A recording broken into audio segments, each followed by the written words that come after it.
我教育方科摸一包 Polynomial MC Quiz 嘅第12條，呢條咧我哋就睇下佢俾咗啲咩我哋喎。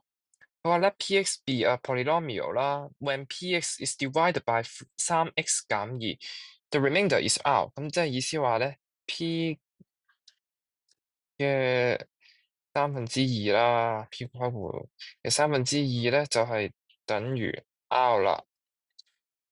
咁就問啦，when Px is divided by 4減6x，the remainder is 幾多咧？即係其實同時間問 P 4/6呢個咧係等於幾多咧？其實咧4/6咧係我哋如果進行約簡嘅話，其實係等於2/3啦。